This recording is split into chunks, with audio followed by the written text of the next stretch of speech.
आप सब लोगों को जय मसीह के। एफएसियों के पत्र दूसरे अध्याय से मैं आज आपसे बात करना चाहता हूं। एफएसियों के पत्र दूसरे अध्याय 8वां पद से लेकर के 10वां पद तक। एफएसियों के पत्र दूसरे अध्याय 8वां पद से लेकर के 10वां पद तक आज बात करेंगे। एफिशियंस चैप्टर 2 वर्सेस 8 to 10 मिलकर के पढ़े। यस, क्योंकि विश्वास के द्वारा अनुग्रह ही से तुम्हारा उद्धार हुआ है, और ये तुम्हारी ओर से नहीं वरन परमेश्वर का दान है, और न कर्मों के कारण, ऐसा ना हो कि कोई घमंड करे। क्योंकि हम परमेश्वर की रचना हैं और मसीह यीशु में उन भले कामों के लिए सृजे गए जिन्हें परमेश्वर ने पहले से हमारे लिए तैयार किया। हालेलुया। आज का जो संदेश है उसका टॉपिक है साल्वेशन बाय ग्रेस। अनुग्रह ही से हमारा उद्धार हुआ है। हालेलुया, आमीन। ये जो वचन है ये हमारे लिए काफ़ी परिचित एक वचन है। ये परिचित होने के बावजूद भी आजकल के मोह माया में ये वचन विश्वासियों के जीवन में धुंधला सा हो गया है। आज मसीही जगत में बहुत सारे मोह माया आ पड़ा है। सभी लोग चंगाई के सिलसिले में चल रहे हैं, छुटकारे के सिलसिले में चल रहे हैं, संसारिक आशीषों के पीछे भाग रहे हैं, तो कहीं ना कहीं उद्धार के बारे में बहुत कम सोचते हैं। उद्धार के बारे में कम सोचते हैं। मैं आपसे फिर से कहना चाहूँगा, हम संसारिक आशीष पाने के लिए निकले हुए लोग नहीं हैं, यद्यपि हमें संसारिक आशीषें मिलते हैं। हालेलुया, आमीन। प्रभु यीशु मसीह ने संसारिक आशीषों का वायदा नहीं किया, पर उन्होंने एक बात का आश्वासन दिया है। जब तुम स्वर्ग राज्य के आशीष के पीछे भागोगे, जब तुम अनंत जीवन के पीछे भागोगे, संसारिक आशीषें समय समय पर मिलते रहेंगे, पर उस पर निर्भर नहीं रहना। हालेलुया, आमीन। सांसारिक आशीषों पर निर्भर नहीं रहना। आमीन। सांसारिक आशीष हमारे पास है। संसार में रहने का समय हमें सांसारिक आशीषों की जरूरत है, सांसारिक वस्तुओं की जरूरत है। वो आशीषें, वो वस्तुएं परमेश्वर ने हमारे जीवन में दिया है। हालेलुया। पर हम उस पर निर्भर नहीं हैं। हमारी निर्भरता परमेश्वर पर है। हालेलुया, आमीन, आमीन। इस बात को आप लोग ध्यान रखिएगा। 2 सप्ताह पहले, शायद पिछले सप्ताह हो, इससे पहला सप्ताह हो, मैं आपने आपसे एक बात कहा है, उस बात को ध्यान रखिएगा। अदन का वाटिका में परमेश्वर आदम और हव्वा से मिलने के लिए आए थे। आदम और हव्वा से मिलने के लिए आए थे। क्यों मिलने के लिए आते थे? हर बार परमेश्वर आकर के उनको काम देता था। तुम्हें ये काम करना, तुम्हें ये काम करना, तुम्हें ये काम करना, तुम्हें ये काम करना, राइट? वो एक नर्सरी क्लास के बच्चे के समान था। एक नर्सरी क्लास का बच्चा स्कूल में जाने के बाद जितना काम दिया जाता है, उसको लिखने के बाद वो मैडम के तरफ देखता रहता है। अगला जो बोलेगे तभी मैं लिखूंगा। आप और मैं ऐसा नहीं है, बड़े बड़े लोग ऐसा नहीं है। जितना बोलता है उतना तो हम लिखते नहीं है, अपना पसंद का फालतू लिख भी देता है। यह बड़ों का स्वभाव है। लेकिन नर्सरी क्लास का बच्चा ऐसा नहीं है। उसको जो बोलता है उतना करता है। उतना करने के बाद वो ताकते रहता है कि अगला आदेश क्या है, मैं उसी को पालन करूंगा। उसी प्रकार आदम और हव्वा को परमेश्वर पर निर्भर रहना था अगला कदम के लिए। परमेश्वर जो काम प्रतिदिन देता था उसको करने के बाद वो परमेश्वर के बाढ़ जोते थे। अब परमेश्वर आएगा, परमेश्वर आकर के हमको बताएंगे हमें क्या करना चाहिए। पर एक दिन एक व्यक्ति उस वाटिका के अंदर आया। वो सर्प के अंदर प्रवेश करते हुए आया। उसने आदम और हव्वा को बताया कि भाई, खाली बैठने से क्या लाभ है? फालतू में परमेश्वर का राह देखते रहने से क्या बात है? आदम और हव्वा ने बोला है कि परमेश्वर ने हमें जितना काम दिया है हमने उतना काम कर लिया है। अब परमेश्वर जब आएंगे हम अपने काम का रिपोर्ट परमेश्वर को दे देंगे, परमेश्वर हमें स्टार दे देंगे या वेरी गुड दे देंगे, परमेश्वर कहेंगे तुमने अच्छा किया है। उसके बाद अगला काम जो प्रभु देंगे हम करेंगे। हम प्रभु के बाढ़ जो होते रहता है वो हमारा जीवन का स्रोत है, वहीं से उन्हीं पर हम निर्भर हैं। वो कहने लगे या तुम्हारे अंदर बुद्धि नहीं है। देखो परमेश्वर ने तुमसे कहा अपने समान बनाया है, पर उन्होंने तुम्हें धोखे में रखा, तुम्हें बुद्धि नहीं दिया है। उन्होंने तुम्हें अपने समान बनाया थोड़ी है, उन्होंने तुम्हें पपट बनाया है। वो उंगली चलाता है तो तुम चल पाते हो।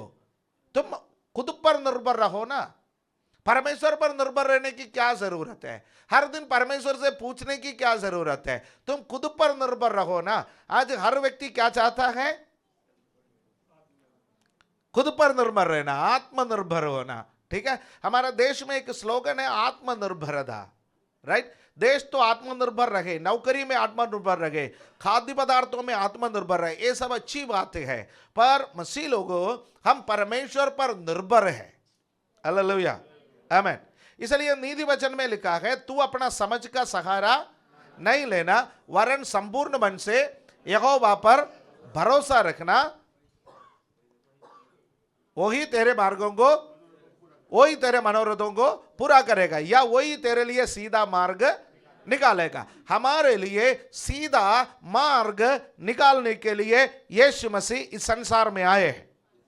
क्योंकि जो सीधा मार्ग एदन का वाटिका में बंद हो चुका था, जो सीधा मार्ग था परमेश्वर के पास जाने के लिए, परमेश्वर से सुनने के लिए, उसके बीच में शैतान आया है, उनको बोला है तुम इस वृक्ष का फल खाओ, इस वृक्ष का फल खाओ, इस वृक्ष का फल खाने से तुम्हारी बुद्धि खुल जाएंगे, तुम्हारे आंखें खुल जाएंगे, तुम परमेश्वर के समान बनोगे। परमेश्वर के समान बनने का क्या अर्थ है? परमेश्वर के समान बनने का अर्थ है परमेश्वर स्वयं सब बातों में आत्मनिर्भर है। परमेश्वर को किसी से सलाह लेने की जरूरत नहीं है। कौन परमेश्वर को सलाह दे सकते हैं? यद्यपि हमें से कुछ लोग उत्तेजना में आकर के परमेश्वर को प्रार्थना में दे ही डांटते हैं। परमेश्वर तू ऐसा कर, परमेश्वर तू वैसा कर, परमेश्वर तू ये कर, परमेश्वर तू वो कर। हमारा उत्तेजना परमेश्वर समझता है। प्रभु का धन्यवाद हो, कई बार परमेश्वर ऐसा करते नहीं है, ये संसारी भस्म हो जाता। परमेश्वर यदि हमारा उत्तेजना का प्रार्थना को उतनी उत्तेजना में सुन लिया और ले लिया होता तो ये संसार में ना आप बचे होते ना मैं बचा होता। क्योंकि कई बार हमारा उत्तेजना दूसरे का नाश के लिए होता है। कई बार हमारा उत्तेजना खुद का नाश है। एलिया बैठ करके प्रार्थना किया, बहुत हो गया कि सेवा बहुत कर ली, अब तो मुझे उठा ले, मैं अपना पूर्वजों से अच्छा नहीं हूं। परमेश्वर ने उनका प्रार्थना को नहीं सुना। परमेश्वर हमारे हम जानते हैं हमें, राइट। हालेलुया। परमेश्वर का कोई सलाह नहीं दे सकते हैं, परमेश्वर खुद पर निर्भर है। और मनुष्य को शैतान ने सिखाया कि यदि तुम एदन का वाटिका में जो भलाई और बुराई का वृक्ष जो परमेश्वर ने बनाया है उसका फल खाओगे तुम खुद पर निर्भर बनोगे, फिर तुम्हें परमेश्वर का बाढ़ जोने की जरूरत नहीं है, तुम्हारा बुद्धि खुल जाएगा। अगला कदम क्या आगे तुम्हें पता चलेगा, ये करने के बाद वो करना, वो करने के बाद ये करना, ये करने के बाद वो करना। अरे कितनी अच्छी बात है। हमारा हर बच्चे आत्मनिर्भर होना चाहता है। माता पिता से जब जब जब पंगा लेता है तो बोल लेता है कि मैं कुछ बन करके दिखाऊंगा। कई बच्चे घर छोड़ करके चले जाते हैं, कुछ बन करके वापस आएंगे। हेलो हेलो हेलो हेलो, हम अकेला कुछ नहीं बन सकते हैं। हम एक सामाजिक प्राणी है, हमें एक दूसरे की जरूरत है। परमेश्वर ने हमें परिवार में रखा है, इन बातों को ध्यान रखना। कभी कभी थोड़ा थोड़ा उत्तेजना को डब्बे में बंद करके रख लो, बाद में जब उत्तेजना कम हो जाता है तो तब निकाल देंगे, राइट। तो इसलिए एकदम एकदम ये नहीं करना है, गुस्से में नहीं आना, राइट। केरला से 4 लड़कियां अपने घर से निकली, 4 है ना। कारण क्या थे? माता पिता 2 लड़कियां आई एम सॉरी 2 लड़कियां घर से निकली। घर से कैसे निकले? माता पिता डांटते हैं। कौन सी क्लास में पढ़ने वाले? 12वीं के एग्जाम देने वाले। घर पर बोल करके गए एग्जाम देने जा रहा है, माता पिता ने टिफिन बॉक्स पैक करके दे दी, वो लेकर के उन लोग निकले। उन लोग निकलने के बाद इंस्टाग्राम में जो लड़का मिला उसी का सहारा लिया। इंस्टाग्राम में लड़का ही नहीं लड़कियां भी मिलते हैं, पर सहारा मत लेना है। जिस लड़के को नहीं जानते थे उस लड़के ने बोला हम तुम्हें दुनिया दिखा देंगे, मुंबई ले जाएंगे, मुंबई में नौकरी मिलता है फ्री में सबको।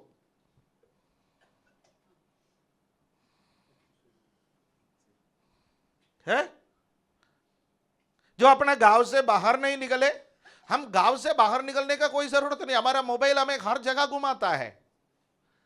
वो आत्मनिर्भर बनने का चक्कर में माता पिता को छोड़ करके इंस्टाग्राम में मिला हुआ लड़के का सहारा लेकर के वो निकले। मेरे जवान बच्चों में आपको एक बात बताना चाहता हूं, कई बार माता पिता जो आपको टोकते गए, माता पिता आपको कहते गए, आपको अच्छा नहीं लगते गए, बड़े बूढ़े कहते गए अच्छा नहीं लगते गए, चाचा ताऊ कहते गए अच्छा नहीं लगते गए, पर नीति वचन में एक वचन लिखा हुआ है, एक मार्ग मनुष्य को अच्छा दिखाई देता है पर उसका अंत बुरा है। चौड़ा है वो मार्ग जो विनाश की ओर जाता है, बहुते रह गए उसमें से जाने वाले।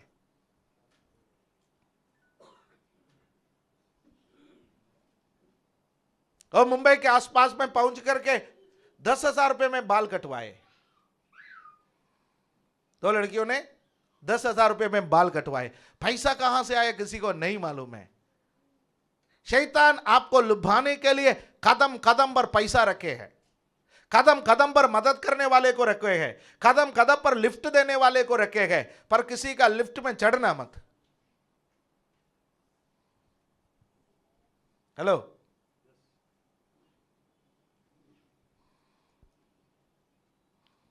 किसी ना किसी तरीके से उनका उनका फुटेज मिल गए, कहां पर है, किसी ना किसी तरीके से एक भला आदमी उनसे फोन किया, भला आदमी का संपर्क में आया, तब वो बच गए जान।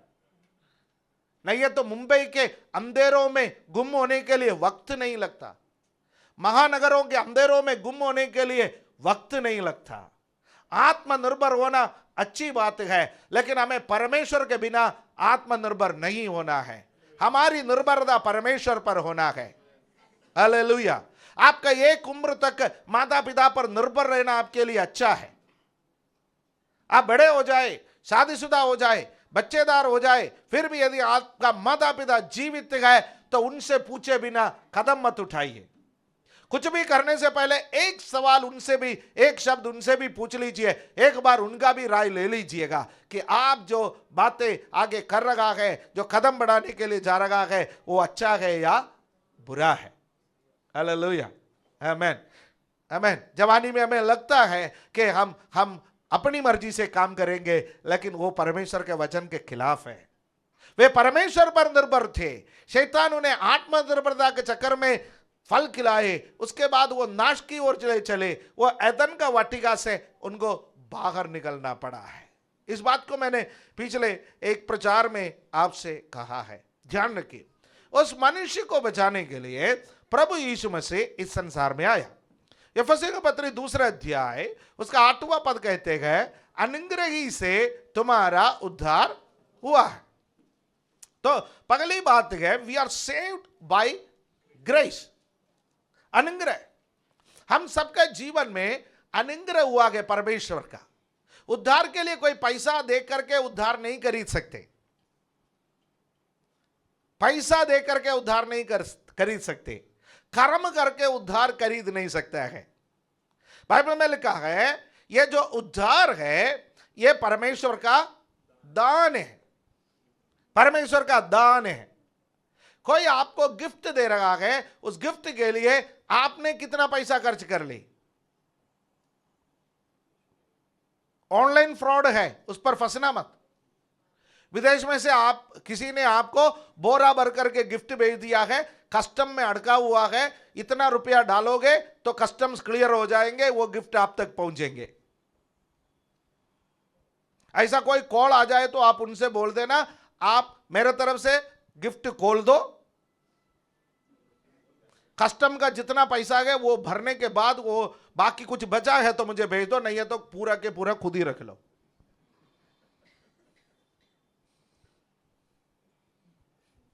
है समझदार लोग जानता है जब गिफ्ट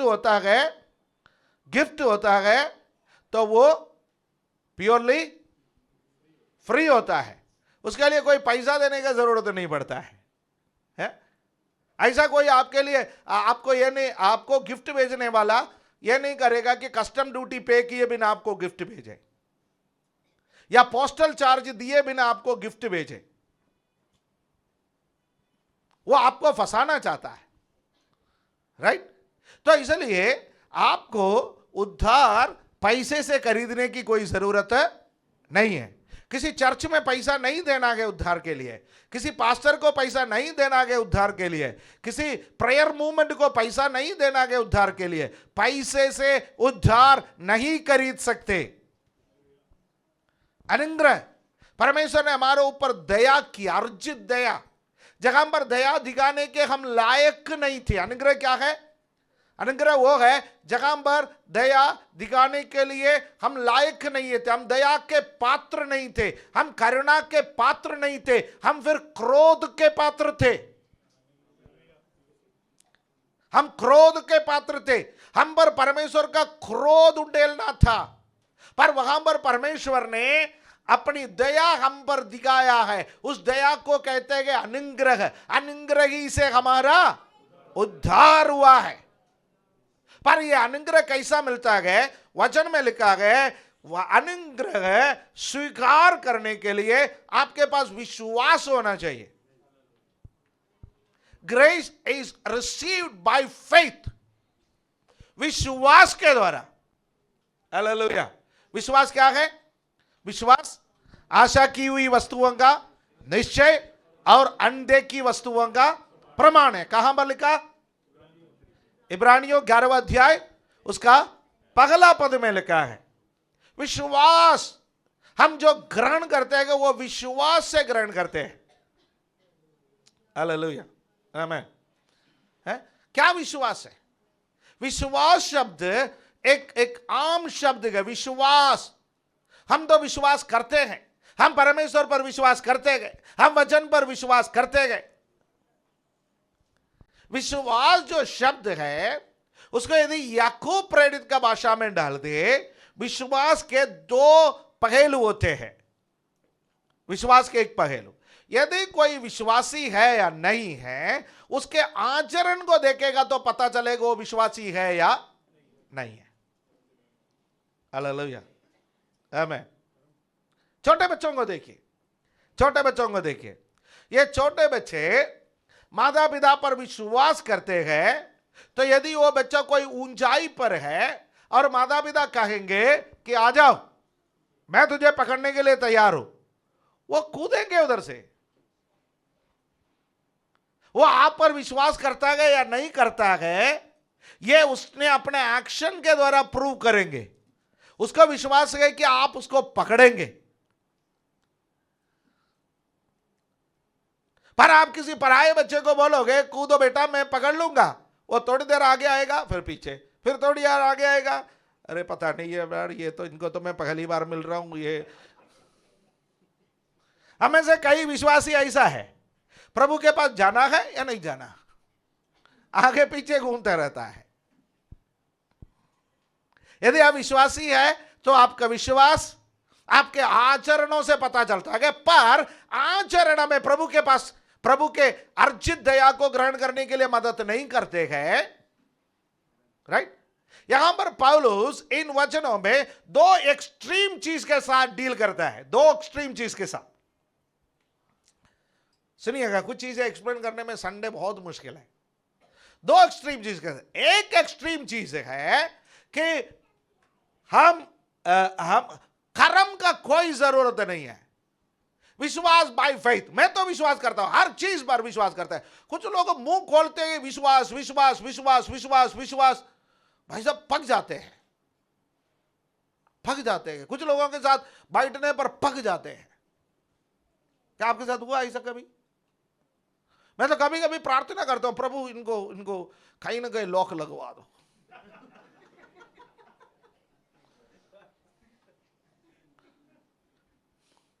क्योंकि हम जानते हैं कि उनका जीवन में कोई विश्वास का काम है ही नहीं।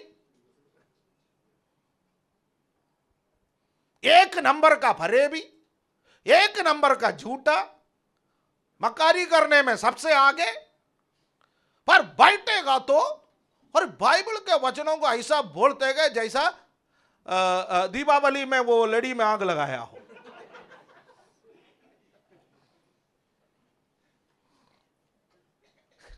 विश्वास हमारे शब्दों से नहीं, विश्वास हमारे व्यवहारों से सिद्ध होता है। तभी तो याकूब ने कहा कर्म बिना विश्वास मरा हुआ है। एक एक्सट्रीम स्टेप है, कर्म करने की कोई जरूरत नहीं, उसको कहते हैं हाइपर ग्रेस। हाइपर ग्रेस, आप किसी भी हालत में हो यीशु आपको एक्सेप्ट करते हैं। आप किसी भी हालत में हो प्रभु आपको स्वीकार करेंगे। एक बार उद्धार पावो, एक बार बपतिस्मा ले लो, एक बार पवित्र आत्मा पावो, फिर मुझे पैसा देते रहो, आप स्वर्ग जाएगा। ऐसा सिखाने वाला कलीसिया है।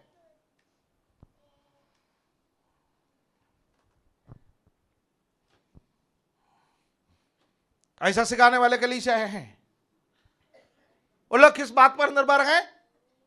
Hyper grace. वो आपको विश्वास के बाद क्या करना, अनुग्रह के द्वारा उद्धार होने के बाद क्या करना, वो नहीं सिखाते हैं। वहां पर पौलुस डील करता है कि 8, 9, 10 तीन वचन एक साथ मनन करना है। पर हमारा प्रॉब्लम क्या है?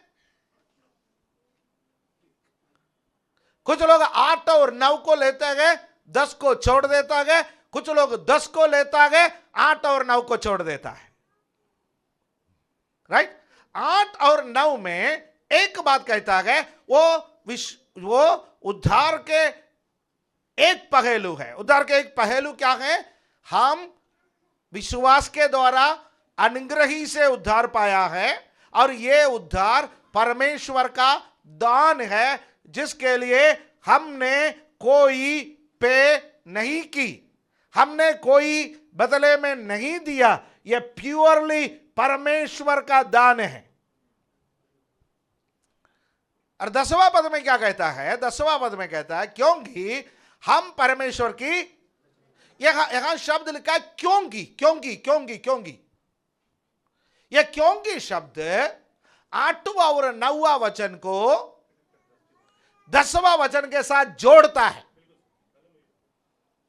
राइट? बाइबल जब आप पढ़ते हैं, बाइबल में कई फुल स्टॉप है, बाइबल में कई कॉमा है, बाइबल में कभी क्योंकि है, बाइबल में कई लिखा गया इसलिए, बाइबल में कई जगहों पर लिखा गया परंतु, बाइबल में ऐसे छोटे छोटे शब्द, यदि ये शब्द है, इन पर बहुत ध्यान देना। राइट? 8 और 9वां वचन को 10वां वचन के साथ क्योंकि कनेक्ट करता है। वहां पर लिखा क्योंकि हम परमेश्वर की रचना। किसी को डाउट है इस पर? बंदर से तो नहीं आया? हम बंदर से नहीं आए, हमारा पूर्वज बंदर नहीं थे। हालांकि हम में से कुछ लोगों का हरकत ऐसा है।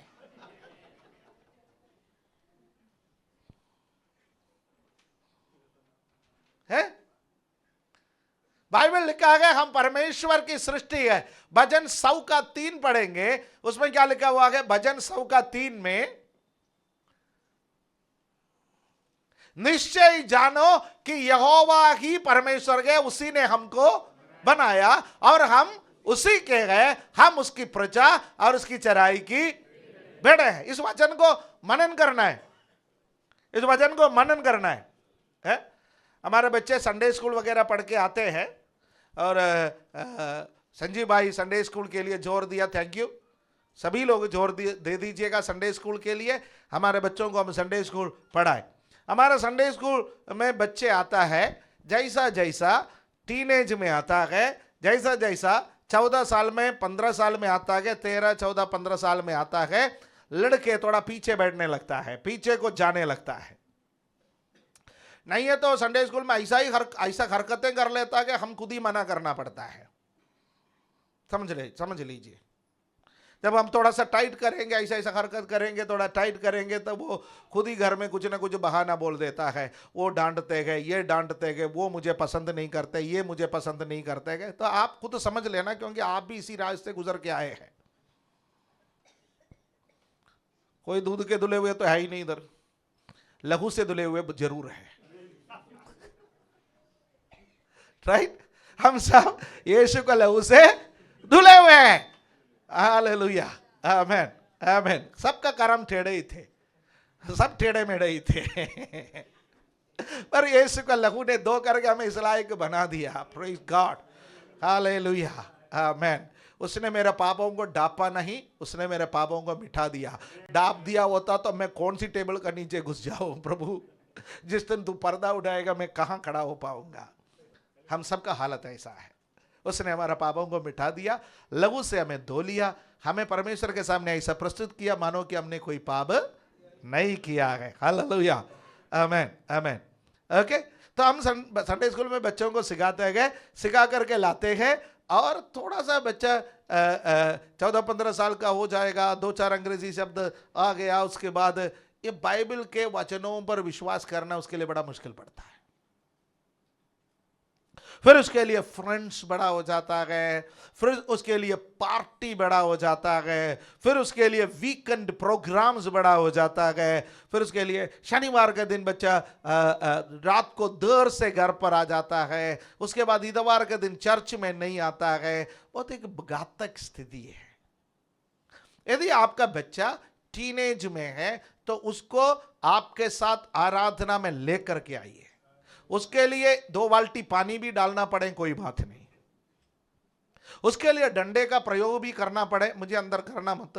मैं बाइबल वचन दिखा दूंगा, मुझे अदालत में भी ले जाएगा तो मैं बाइबल वचन दिखा दूंगा। यदि बाइबल प्रचार करने के लिए परमेश्वर ने मुझे बुलाया है, कानून कहता है कि बच्चे पर छड़ी का प्रयोग नहीं करना। छड़ी का प्रयोग करेंगे, बच्चा 112 घुमाएंगे।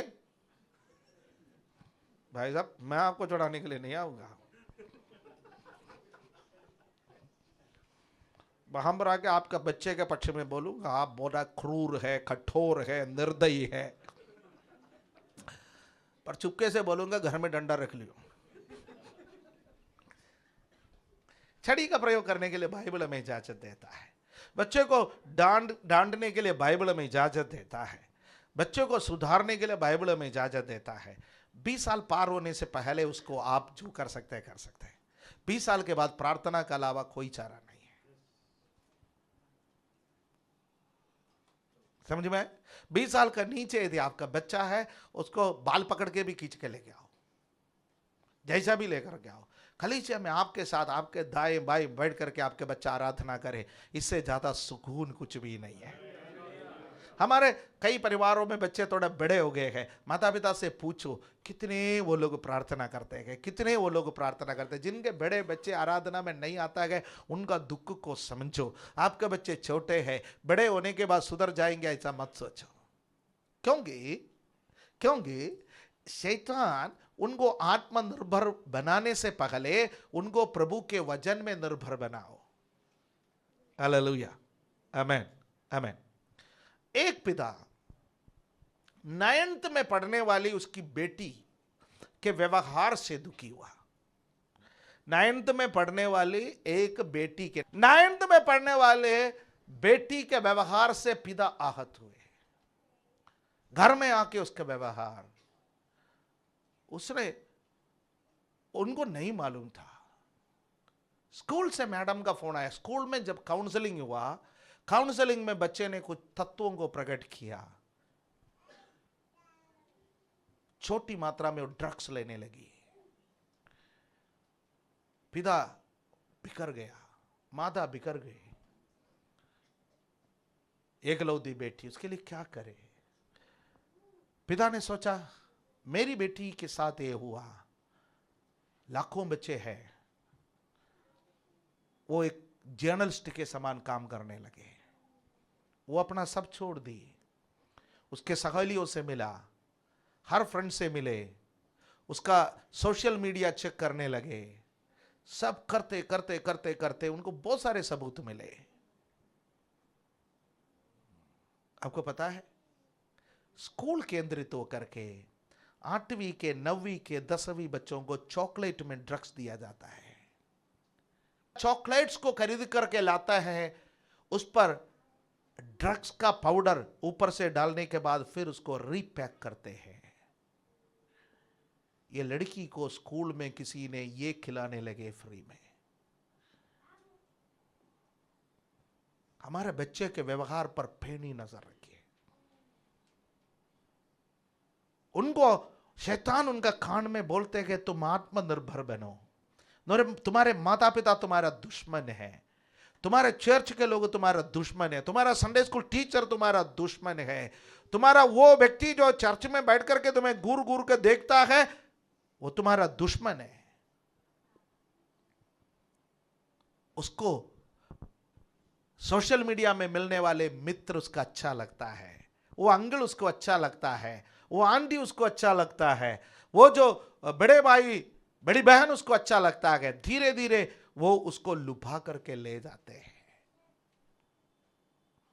बच्चे परमेश्वर से दूर हो जाता है। मेरे बच्चों, मैं आपको एक बात कहना चाहता हूं, सुनिए। वचन में लिखा है, निश्चय जानो यहोवा ही परमेश्वर है, उसी ने हमको बनाया है। परमेश्वर ने हमें बनाया है, हम उसी के हैं, हम उसकी प्रजा और उसकी चराई की भेड़े हैं। और हम 10वां पद में आ जाएंगे, इफिसियों के पत्र 2 अध्याय। इसमें देखिए, क्योंकि हम परमेश्वर की रचना है और मसीह यीशु में उन भले कामों के लिए सृजे गए हैं। मसीह यीशु में हमें सृजे क्यों गए, हमें बनाए क्यों गए? किस काम के लिए बनाए गए? भले कामों के लिए, राइट? भले कामों के लिए हमें बनाए गए, जिन्हें परमेश्वर ने पहले से हमारा करने के लिए तैयार किया है। तो सुनिए, 2 एक्सट्रीम है। कुछ लोग सोचते हैं कि भले काम करने से उद्धार मिलेगा। क्या भले काम करने से उद्धार मिलेगा? भले काम करने से उद्धार मिलेगा? किसी को खाना खिलाने से, भूखों को खाना खिलाने से, प्यासों को पानी पिलाने से, जिनको वस्त्र नहीं है, ठंड में जिनके पास कंबल नहीं है, कंबल बांटने से? भले काम से उद्धार संभव नहीं है। पर क्या भले काम करना है? यस। उद्धार के लिए भले काम नहीं करना, बल्कि परमेश्वर ने आपको और मुझे इस संसार में जीवन ही इसलिए दिया ताकि हम भले काम करें।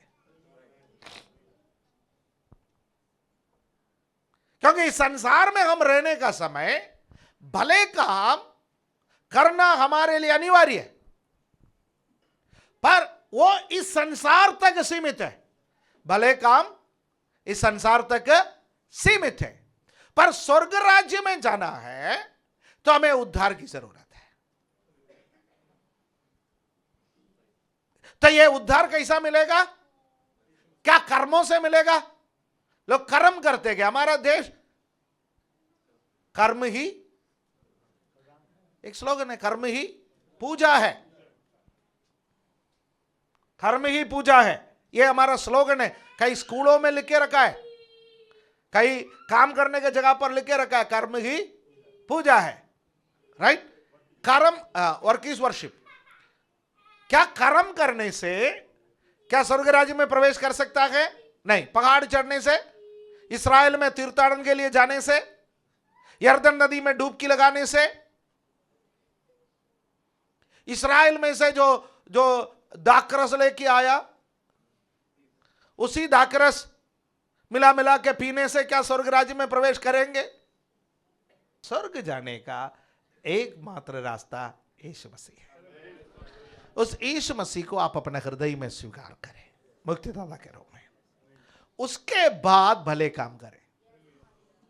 हाँ, मैंने यीशु मसीह को ग्रहण कर लिया, मैंने बपतिस्मा ले लिया, मैं चर्च जाता हूं, पर मेरा काम सब उल्टा सीधा है, हम स्वर्ग नहीं जाएंगे।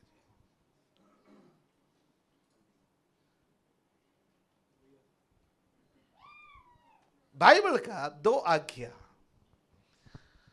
ये क्रूश उसको बताता है।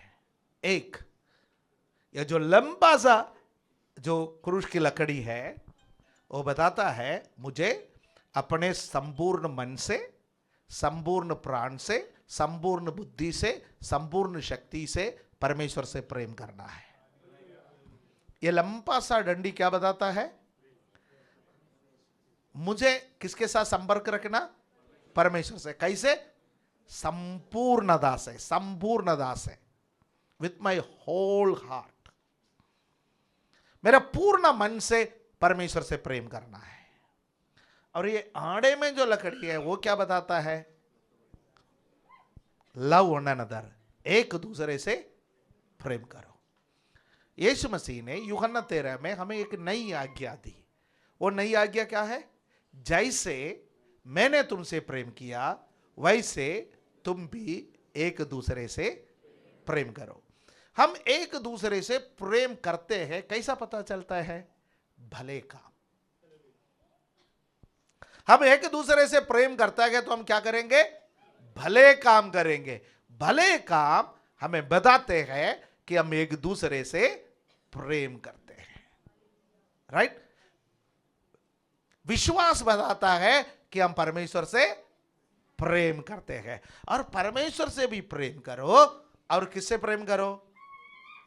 सगा कर्मियों से भी, विश्वासियों से भी, लोगों से भी, मनुष्यों से भी प्रेम करो तो हम कहां जा सकता है? स्वर्ग राज्य में जा सकता है। एक और बार 8 से लेकर के 10 तक पढ़ने के बाद मैं 3 बातें कह करके समाप्त करूं। ओके, फिर से पढ़े, मिलके पढ़े। क्योंकि विश्वास के द्वारा अनुग्रह से तुम्हारा उद्धार हुआ और ये तुम्हारी ओर से नहीं वरन परमेश्वर का दान है, और ना कर्मों के कारण, ऐसा ना हो कि कोई घमंड करे।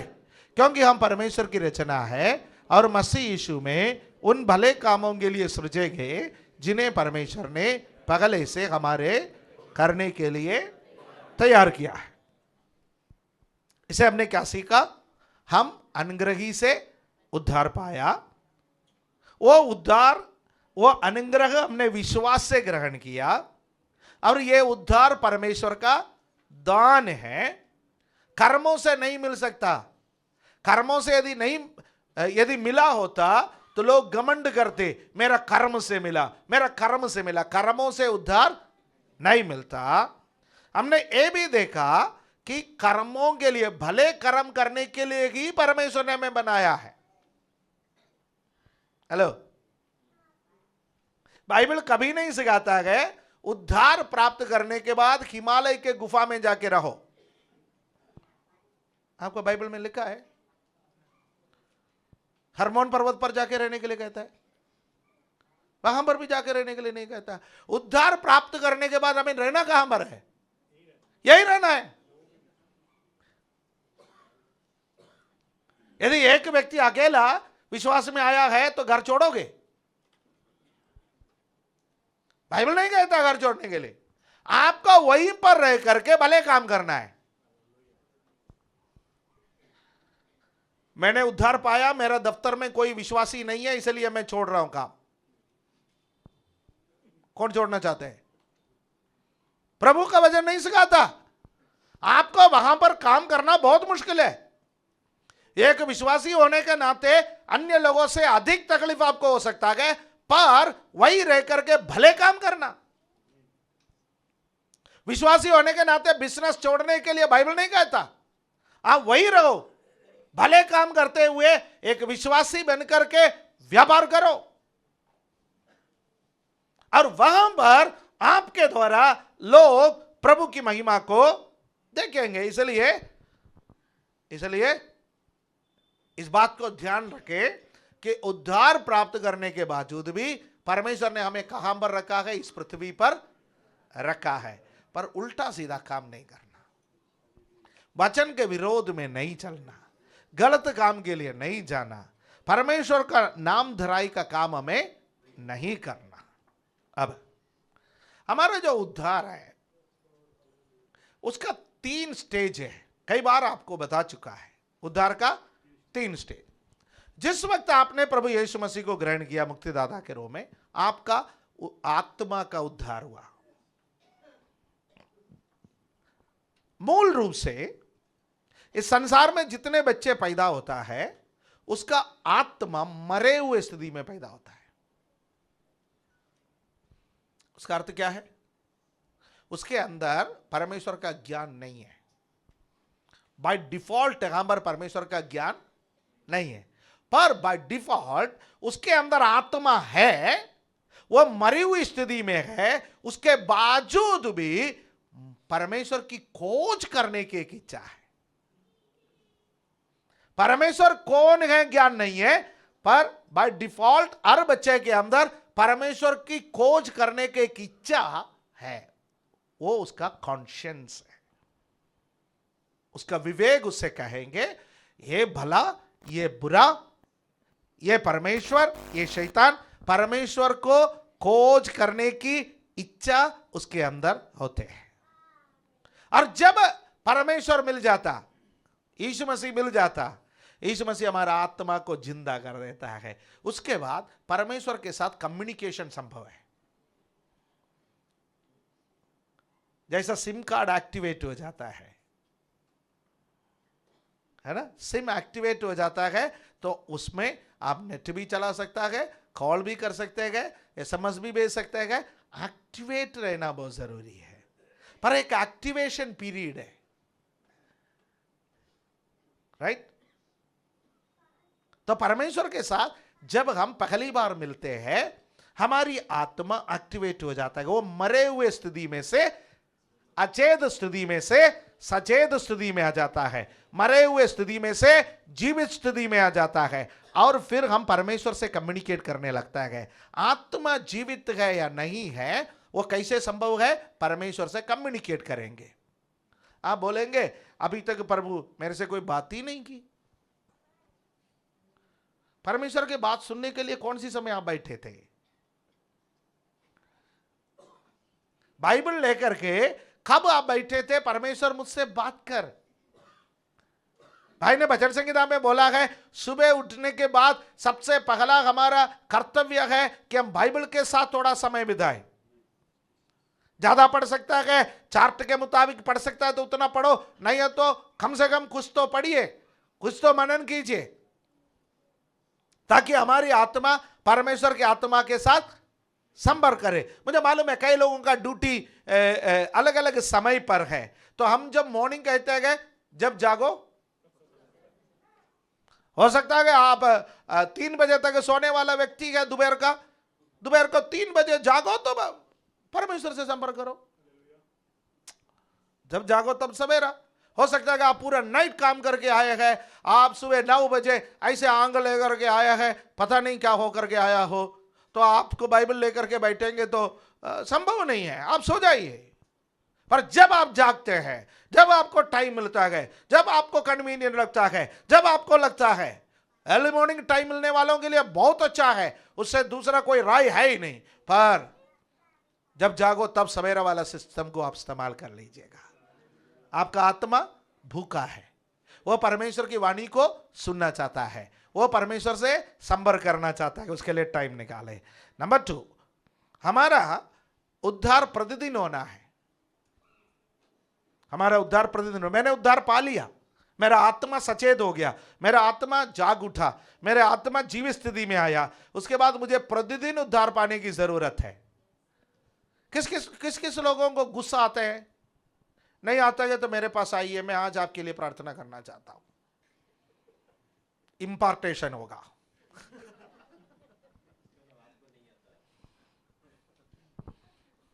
यानी मेरे में जो है थोड़ा आपको दे देंगे, यही मैं कह रहा हूं, राइट?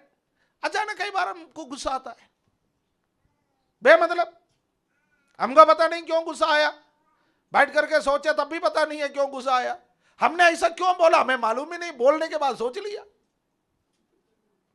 हमारे जीवन से जाने अनजाने में गलती हो जाता है। गलती हम करते नहीं, प्लान्ड गलती है। फिला महीना फिला तारीख को गलती करना है, दैट इज प्लान्ड गलती। प्लान्ड गलती नहीं है, जाने अनजाने में हमारे जीवन में गलती हो जाता है, तो वो गलती को प्रतिदिन रिपेंट करें, पश्चाताप करें।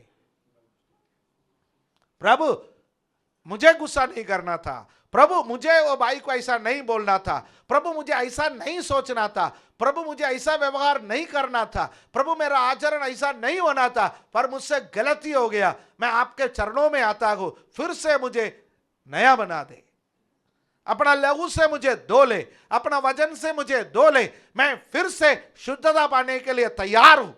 यह प्रतिदिन होने का कार्य है। तीसरा कार्य है हमारा शरीर का उद्धार। यह शरीर लेकर के स्वर्ग नहीं जा सकते। हेलो, यह शरीर लेकर के स्वर्ग नहीं जा सकता है। स्पेस में जाने वाला कैसा जाता है? स्पेस में जाने वाला, अंतरिक्ष में जाने वाले को स्पेस सूट पहनना पड़ता है, उसमें सारे कुछ आता है, सब कुछ आता है, राइट? तो नहीं हो तो क्या होगा? कोई कहता है कि मेरे को तो स्पेस सूट पहनना ही नहीं है, मैं तो वैसा ही बैठ करके चला जाऊंगा, जैसा मैं हूं वैसा। होगा क्या? थोड़ा सा ऊपर जाने के बाद या तो दबाव से दब जाएगा, नहीं तो दबाव से फट जाएगा। वो उस दबाव को, वो उस चीज को वो महसूस नहीं कर पाएंगे। या फिर वो जो अंतरिक्ष से हमारा जो पृथ्वी का जो एटमॉस्फेयर है, उससे बाहर निकलने के समय जो दबाव आ जाता है उसको नहीं झेल पाएंगे। और उसके बाद जो आता है एक ऐसा अवस्था जिसमें वेटलेस है, वो अवस्था को भी झेल नहीं पाएंगे। तो इसलिए वो लोग जब जाता है स्पेस सूट पहन करके वो ठीक तरह से जाता है। फिर उनके लिए वहां जाकर के ऐसा एटमॉस्फेयर मिल जाता है तो स्पेस सूट से वो लोग बाहर भी आ जाता है।